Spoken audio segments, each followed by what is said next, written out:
de gestão ambiental, é melhor você implementar por conta própria ou buscar uma consultoria especializada? Isso é uma dúvida frequente. E antes de responder essa dúvida, a gente vai entender o que é de fato você buscar por conta própria ou você buscar uma consultoria. E para isso a gente precisa falar um pouco de estrutura organizacional das empresas. Então, quais são as estruturas mais comuns? A estrutura linear, a estrutura funcional e a estrutura linha e staff. A estrutura linear é a forma mais simples e mais antiga. Tem origem nas organizações dos antigos exércitos e na organização eclesiástica dos tempos medievais. Então, é assim, você tem aqui o chefe do setor, pode ser da própria organização, no nível estratégico, você tem aqui no nível intermediário o gerente e os subordinados a esse gerente no nível operacional, são os operários da empresa. A estrutura ela é linear, de forma que cada operário só tem um chefe. Então, se esse operário D, quiser se reportar ao A ou C, necessariamente ele vai ter que passar aqui pela linha de comunicação pelo gerente ao qual é o superior imediato dele, que é o B. Então você tem a unidade de comando, ou seja, o comando ele está aqui em B, ele é essa unidade, ele não exerce influência direta sobre o C aqui, sobre a unidade de comando C. Centralização das decisões é um sistema que ele é centralizado. Praticamente todas as decisões são feitas aqui no nível estratégico pelo líder da organização. Esses daqui só vão fazer o que eles mandam. Esse aqui vai gerenciar, no caso, os operários, e esse aqui vai botar a mão na massa. É um nível de bastante rigidez. A gente pode lembrar do filme Tempos Modernos, que é uma crítica ao Taylorismo, que foi a administração científica teorizada por Taylor, por Frederick Taylor, que preconizava que essa estrutura aqui era, no caso, o Fayol, melhor dizendo. Essa estrutura é mais, o Taylor é mais especialista. O Fayol preconizava que essa estrutura era mais adequada e exigia uma rigidez. Se a gente for ver o filme Tempos Modernos, a gente vai ver a rigidez com que os superiores do Charlie Chaplin, que está protagonizando, tratam os operários da fábrica. Os chefes são generalistas, ou seja, eles precisam saber de todas as funções.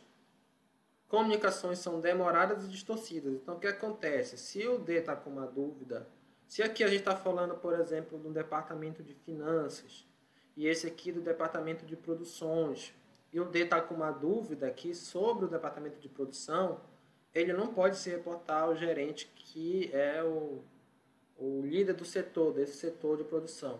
Ele precisa passar a mensagem para o B passa a mensagem para o A vai para o C, e aí o C dá uma resposta, um feedback, e aí volta por todo o caminho. Então, vocês já devem ter brincado alguma vez de telefone sem fio. E vocês sabem que existe um ruído nessa transmissão da informação.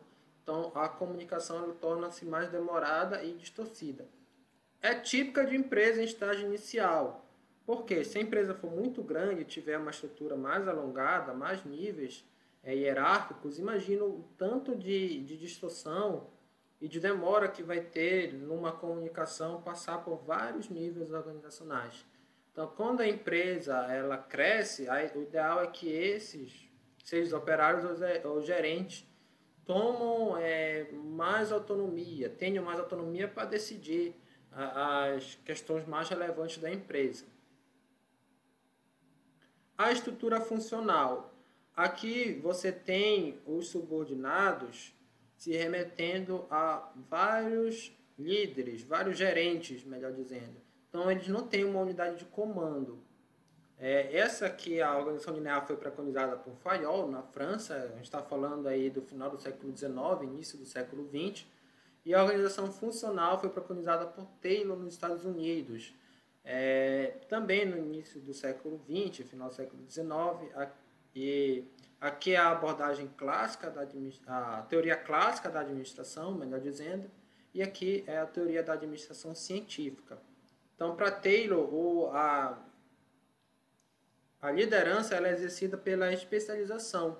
Então, lembrando do exemplo anterior, se um operário aqui da finanças está com uma dúvida da produção, ele não necessariamente precisa se reportar ao gerente de finanças. Ele vai se reportar diretamente com o gerente de produção, porque esse gerente vai ser autoridade sobre aquela especialidade, sobre aquela especialização, diferente do caso daqui da organização linear.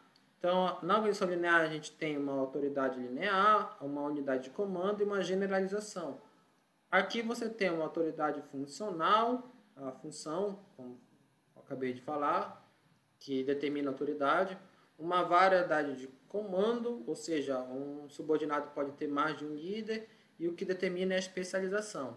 A comunicação aqui é mais rápida e as decisões são mais descentralizadas, pois nem todas precisam passar aqui pelos níveis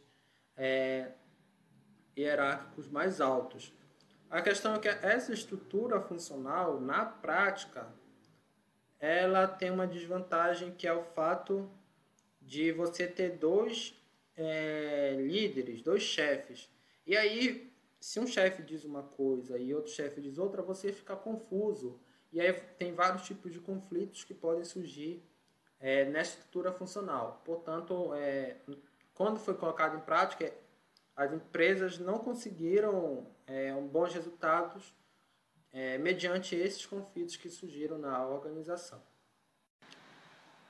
A estrutura linha-staff é uma combinação da organização linear com a funcional. Então, você tem aqui uma organização tipicamente linear, porém, você tem esses órgãos aqui de assessoria, olha, que estão deslocados da linha de comando padrão aqui da estrutura linear.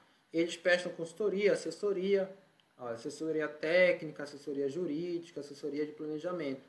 Então, você tem aqui departamento de apoio, divisão de documentação, duas seções, aqui assessoria técnica e a divisão de administração de bens, assessoria jurídica, de bem móveis e imóveis. Então, a linha é a estrutura padrão e o staff é considerado esses órgãos aqui de assessoria. É uma combinação da estrutura linear com a funcional, também denominada de hierárquica consultiva. Nela coexistem os órgãos de linha e de staff, que são esses de assessoria, apoio e consultoria. Então, feito toda essa introdução, o que é melhor? Um SGA por conta própria ou por consultoria? Se a gente faz por conta própria, era como se nós estivéssemos adotando uma estrutura para o SGA, não significa que toda empresa é assim, uma estrutura linear. Ou seja, você pode ser o gerente de gestão ambiental ou mesmo estar aqui no estratégico e você faz por conta própria. Não tem nenhum órgão lhe assessorando. Se você se você contrata uma consultoria, aí sim você está aqui na sua estrutura de linha, mas tem alguém lhe assessorando, seja no nível estratégico ou no nível tático, a implementação de um SGA, no caso de um SGA para toda a empresa, no nível estratégico, ou para um departamento, no nível mais tático. Então, a resposta é que depende, tanto por conta própria quanto por consultoria, você tem prós e contras. Então, quais são os prós do SGA por conta própria? Ele conhece o cotidiano da empresa. Então, geralmente, alguém que já trabalha na empresa, pode ser você, como um dono, por exemplo, que está no estratégico, ou um gerente que já trabalha há muito tempo. Seus processos e produtos. Vou corrigir aqui. Seus processos e produtos. Conhece as pessoas dos diferentes setores da empresa, não só conhece a empresa em si, mas como as pessoas. Como já faz parte do quadro de funcionários, não é um custo adicional. E você tem a valorização dos funcionários como um todo, principalmente o gerente que você determina para gerir o SGA, mas os funcionários como um todo, porque você está escolhendo alguém de dentro da empresa para fazer essa gestão. Porém, tem pontos negativos. esse gerente, que é da empresa, ele tende a não possuir a experiência em implementação do SGA que os consultores. Claro, o consultor é uma pessoa que já trabalha com isso, que já tem essa formação ambiental, então o teu gerente pode não ter essa formação. O gerente também pode não dimensionar com precisão os aspectos a serem abordados, minimizar os impactos negativos e menor conhecimento do mercado verde. Quando a gente pensa na consultoria, ou seja, contratar, a gente está falando principalmente de consultoria externa, contratar um órgão externo para assessorar a questão ambiental, aí o responsável são os consultores ou a empresa especializada. Quais são os prós? Possui mais conhecimento e experiência prática em implementação de SGA, conhece diversas certificações ambientais, então vai ver qual é aquela que é a mais adequada para a empresa e vai ter maior conhecimento do mercado verde. E os contras? Não conhece o cotidiano da empresa em relação a processos, produtos e pessoas, então não conhece a questão interna da empresa, precisará de tempo para se familiarizar com os processos e poder propor soluções em termos de SGA. E pode acontecer um conflito de agência, ou seja, ele sugerir uma coisa e seja os acionistas ou as próprias funcionárias da empresa pensarem em outra coisa. Então, ter aí esse conflito.